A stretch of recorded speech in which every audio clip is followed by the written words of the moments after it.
Okay. Okay. All right.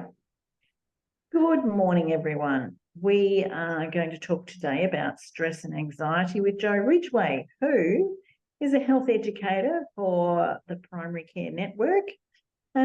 She's also a teacher of counselling, and she also does counselling one-on-one. So we're going to hear a few bits and pieces today that hopefully tells you a little bit about what she can do for you, perhaps, and maybe what she can do for me. All right. Good morning, Jo. I'll try. Thanks, Raylene. So yeah, something dear and near to me is to talk about stress and anxiety. Obviously, stress is something that we all experience. Not many of us get away with not experiencing stress. It's usually our body's reaction to a challenge or a demand. Obviously, in short bursts, stress is really positive, so it can help us to avoid danger or to meet a deadline and, somehow work all night if we have to get something done. But if it's ongoing, stress can be really, really bad for you. And I'm sure you know all about that, Raylene, as well. I've heard that it's even as bad as smoking, if it's chronic. Yeah, absolutely. So, It sounds a bit like interval training, Jo. If it's interval training, we have bits and bobs that come and go, then we can go back to normal, then that's good in between. But yeah. if we have it ongoing, then that's when we're going to cause problems over a period of time. Yeah, especially if I started training really hard, I'd definitely not manage it. So yeah, definitely managing stress is really important as we manage anything in our life. So yeah, sometimes it occurs when we face situations that we feel that we can't cope with, and then we tend to use those words, and you start to hear them in your friends and family, like I'm so tense, or I'm just worried all the time, I'm wound right up, or I'm overloaded. And that can be a real feeling of just, stress, a chronic stress state and a lot of stress and not being able to manage it. So And what are we then, going to do about that? Oh, yeah, well, well, let's I'll tell. work out what it is first. Yeah, well, obviously, it goes hand in hand with anxiety. So I wanted to talk about how anxiety is that normal reaction to stress as well. So if something seems threatening, our anxiety levels rise, and it can be really common and helpful, but it also, like stress, can be really unhelpful, especially if it's constant. So we know that it can cause physical, emotional, and behavioral symptoms as well. But it also, as you said, can be managed with the right strategies and support. So it's something we want to really encourage you to think about how you're managing your stress and anxiety. So if you notice some physical symptoms, more more often, so you might have like a faster heart rate going on, there may be, sweaty palms, shallow breathing, you might be feeling quite emotional and more, teary than usual or more angry. You might have trouble concentrating on tasks for prolonged periods. You might be thinking about worst case scenarios more often. So having that catastrophizing that goes on where you're just constantly thinking that something bad's going to happen to, to your family or whatever it is. But instead of being able to contain those thoughts, they're just racing. And there's that overwhelm of, I can't, maybe, that even some people report having a little bit of a narrative around, I can't do this or I can't cope and it just feels too much. And then that manifests as behavioural symptoms. So we avoid situations, might struggle to meet our commitments at work and make excuses, or, at home, withdraw, not feel like we're managing things, so therefore not do much. And we might make up excuses to avoid going to social things. It feels in our body as well. Like it manifests as a somatic symptom in our body. So quite often we will have more health complaints. There'll be digestive issues. We may feel that sick feeling in our stomach, or maybe we need to go to the toilet more often. We could be worrying more. We have shortness of breath or holding our breath. And sometimes there's that real restless, agitated feeling where we're feeling on edge and we just can't sit still for long periods of time. Sometimes it's that effort to regulate where instead of just feeling okay on a day-to-day basis, there's that kind of, I need to eat something or do something, or be jiggling my legs or clicking my knuckles, or moving, or maybe I'm, angry at my child who walks in the room, and that way I'm actually, believe it or not, regulating my system, because I need to expend some of that nervous energy that I've got. So that's, yeah, some signs in our body. And I Do we also sleep want well during that time, do you think? sorry. Do we sleep well during that time? Probably not, I would have No. guessed.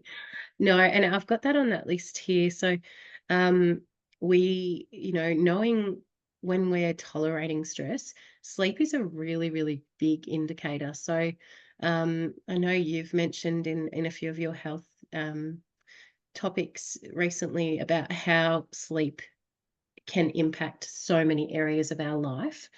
So, Very much. yeah, stress Mhm. is huge with sleep, and we will have a slide coming up about sleep. But our ability to cope can depend on our window of tolerance. So when we have, and you can see the two boxes down on the right-hand side, when we have a really nice, big, wide window of tolerance, we tend to be able to cope. We tend to be able to sleep. We tend to be in that purple area where we're feeling like things are okay. And you may come, as you said, across a bit of a bump in the road, and there's a few hard things that you face in a day, but you overcome them and you move through it. Versus if you have a window of tolerance that is very narrow, like the very bottom image on the right hand side, you can feel like uh, you're not managing much, and the slightest little thing will push you out. So you might be, 10 minutes late for something, and instead of just going, oh, I can laugh that off, that becomes a really big anxiety for you. Or so it's just knowing when you're in your window and when you're able to cope versus when you're not. So you can see from the chart on the screen, we've got two states when someone's not coping that sit either side of our window of tolerance. So when we're coping, we're in the middle. Then we've got the two grey areas either side, which are kind of those warning signs when things start to get a bit, bumpy, and we start to realize, maybe I'm having some of those physical symptoms, or I'm not okay. And then our body can trigger a survival response that takes us more into that hypo-aroused state. And we notice sometimes that we're withdrawing and numbing out and dissociating, or a bit low and sad. Sleeping too much can happen in that state, actually, and that's not a good thing either. Sometimes we might misuse substances to try and help us to numb out and feel less. And so quite often people who experience that extreme anxiety that I was talking about, where they're agitated and there's lots of that stress going on in their system, will also experience this other side, because they're just not sitting. So, obviously can't stay up forever. So we will experience both ends of this to a degree. Some people more than others.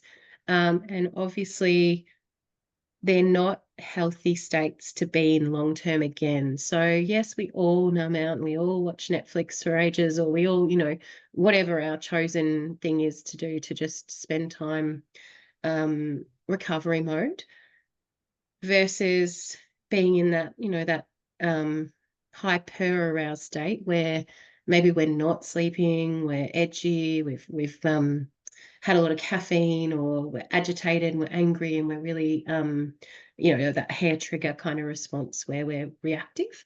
So it's a really great thing to know yourself, know if you're experiencing these things. And if we do experience this chronic stress state, then our window of tolerance does gradually become smaller and smaller, and we can spend more time living in this hyper aroused state rather than in our Neither of those look like normal. very much fun. Not at all, yeah. So it can really reap havoc on people's lives. So definitely, Mm. if you are noticing these things, there is a real need to get some support for yourself, and to just be aware that it's not a normal state to be living in long term. So we Good, know and I that, really like to know yeah. that's laid out. I think it's really very obvious as to what the symptoms are, and Mm, there's two different ways, because often we think that people are angry and restless and all of mm, those things, but it can be the other way, as you said. You feel mm, sad, or you're sleeping a lot, or withdrawing, which can also be symptoms of the same things, can't they? yeah. And I think knowing that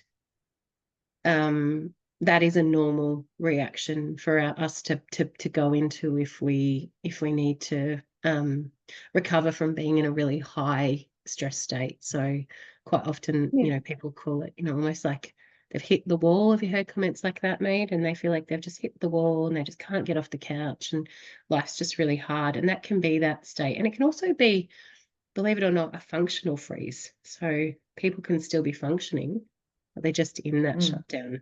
Mm.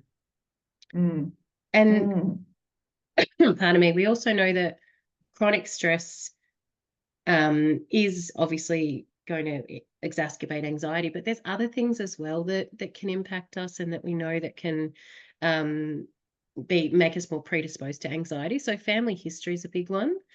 Um, and also just our personality, belief, and attitude, and how we've been raised. If we're people pleasers, or we put a lot of high perfectionism traits, then we are more prone to anxiety because we want to do a really good job and we want to please, and so we're more prone to that. Or if you've had early life trauma or criticism, also you tend to have that tendency to be more of an anxious personality. Health issues as well. So thinking about hormones, they're huge in terms of regulating our system. So, if we have higher levels of estrogen, we can often feel quite anxious and edgy as well. So getting to know our levels and what else is going on for us can be really important to know when we're supporting ourselves through anxiety. But anxiety can also be quite serious. So as I mentioned, it can be normal, but if we do feel anxious for no reason, if our anxiety is persistent or it affects our quality of life, it could be becoming, more of a disordered thing for us. So 1 in 3 women in Australia will experience an anxiety disorder at some point in their life. And That's pretty high, isn't it? it is, yeah, there's quite a prevalent disorder. So if you feel that anxiety is an issue for you, it is really important to reach out for support. So there's quite a range of supports on offer to help you manage anxiety. So therapy can be huge. We know that many modalities of therapy have worked for people with anxiety. There's cognitive behavior therapy that can help people look at their thinking patterns and to work through their feelings with a trained therapist. Mindfulness and meditation is a huge benefit to anxiety. So as speaking to somebody who understands your particular ability to tune into that present moment, whether doing some group work or even just one-on-one work with somebody to really help support you to understand what it is. Because I certainly thought it was at first, I had to kind of sit like a Buddha and meditate for hours on end, and I was never going to be able to do that. So I just thought I won't do it. But I'm realizing over time that it's like a muscle. So you do build it up, and it is a really vital part of our mental health and of our health journey in general. So for me, I think it's key to so many other chronic health conditions. So that's a huge one to look Well, that's into. really interesting, because I think those things are probably not the first things that people think that you're going to offer. So Yeah. how to do those things properly is probably going to be a big benefit to them. Yeah, and many psychologists are just supporting people with mindfulness and meditation these days because they just see the benefits. It's huge. Mm. As well as Mm. progressive muscle relaxation. So that's another really great one to support sleep. And that's a modality that you can be supported and trained in. Spending more I'm time very in good at nature. falling asleep in that sort of program. You've done that one? Well, you need it. Yes, done that. The progressive muscle relaxation I find really good, but as I said, I Mm. fall asleep very quickly. Yeah. Well, then that's a benefit for you. So maybe doing it as, you know, a different time or sitting up in a chair or something could be beneficial. Yes. Nature's a great place to start doing our meditation and mindfulness and muscle relaxation. It's just obviously so supportive for us to be somewhere that's beautiful and natural and fresh and grounding. And yeah, so get back into nature if you find yourself feeling anxious. Deep breathing, but also, you know, doing different types of breathing methods. So there's the box breathing or the you know, long out breaths I find really helpful. So extending those real sighs. And, you know, people that I work with, they often struggle to sigh. It's a hard thing to do. So I get my horses and, you know, we do the whole like blow it out. And people can't do it. And then as they start to learn from the horses, they really notice a huge difference in their relaxation levels and how important it is to tune into that tightness in their bodies, and give that a gauge for where when they think they're relaxed, and then do that another 3 times and they'll be even more relaxed. So, you know, it's really vital, as is talking to somebody, because, you know, having somebody that you can open up to is really important. Obviously reducing caffeine, alcohol, and tobacco as well, if that's something that you need to look at, is important. So that can be supported through a health practitioner. And I think for a lot of people, it's understanding triggers, because sometimes you know, the anxiety is different for different people. So it may be a social anxiety, and, you know, you may have a wedding coming up that you've got to go to that you're really dreading, and then that can really become a trigger for more anxiety in your life. So just being aware of those things, and knowing your own anxiety and what it looks like for you. Looking Well, after that's yourself certainly, again. Yeah. yeah.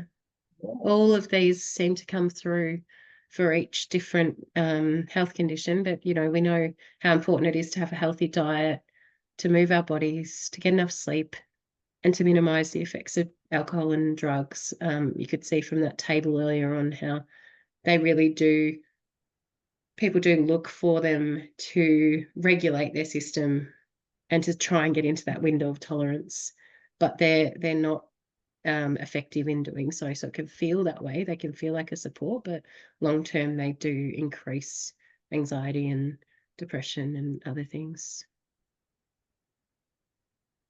So Yeah. it's really important to get your head straight first too, isn't it? I mean, that's just Yeah. such a big factor. What about And chronic not disease? There's, putting too much pressure on yourself to be doing it alone. I think a lot of us think that we need to be able to manage these things, but I wish it was taught in schools at an early age, because these are things that, in this day and age with the fast pace and the lack of time and the constant noise and go, our systems are just not the same. And so we do need some support to get through things. So definitely, and yeah, very overwhelming sometimes, isn't it? We have so much overwhelming. back chatter and noise and information being thrown at us all the time. It's really hard to know what's okay and what's not, and trying to sort those out as to what we really need to be looking after, and what's the important things and what's the other things that aren't so important. Totally, yeah. And again, sleep, hugely important, because we all know that feeling of being sleep deprived is torture. That is used as a torture in you know, terrible ways. So having the ability to get sleep is huge. So if you're not sleeping, you really need to start there.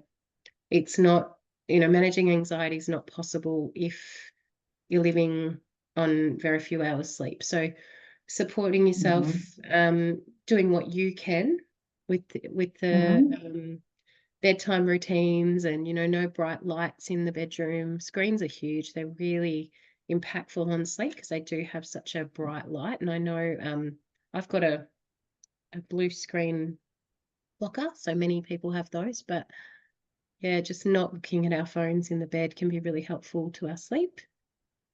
We want a nice, comfortable room if possible, and keeping that caffeine out of our afternoon can also support, because it takes 12 hours to get through the caffeine that we ingest, so, and to get it out of our system. So if we're having a coffee in the afternoon, no wonder bedtime gets harder and harder to keep at a reasonable hour. Absolutely. Can make a big difference, can't it? Sure can. As well as alcohol and other drugs, you know, they do, as we said, sometimes support short-term feelings, but they can definitely cause problems for the long term. So please talk to a doctor if you're worried about your drug and alcohol use or your sleep again. So when to get professional help? So if you are feeling like things are accumulating for you, if self-help strategies just aren't working and you've tried quite a lot and, you know, things just aren't improving, anxiety is affecting your daily life, you're avoiding situations that make you anxious, or you're having, as we said, trouble sleeping or concentrating or relaxing, it is really, really important to just tell somebody how you're feeling, open up and find a way to get some help from people that know about these things and understand a lot more. You're not alone. It's a very common issue, as we mentioned. So try not to just, you know, manage it on your own. Talk to your GP. Your doctor can give you strategies. They can check for other health reasons that may be making you experience more anxiety or stress, so hormones, as we said, or even low vitamin and mineral levels of other conditions like thyroid conditions can be the reason. And so if you don't address the underlying causes, then you know, you'll be going around in circles. So really getting that support from a trusted GP. Also, if needed, discussing treatment options. There can be some medications that really support people with anxiety and give them their life back. So it's worth having those discussions. Sometimes you may be able to get some free mental health treatment on a plan. So there's or subsidized rates. So yeah, there's options that your GP can support to refer you to a mental health professional. And there's other professionals as well, psychologists, mental health social workers, psychiatrists, and registered counsellors out there that can support you. We also, obviously, there's many sources of information online that you can access. And we also have a counsellor that works at HESI Health, who is a really lovely counsellor at a reasonable rate. So your local health service can support you. Colac Area Health have social workers, counsellors. Great Ocean Road Health also social worker. So if you speak to your local health team, you may be able to get some subsidised support.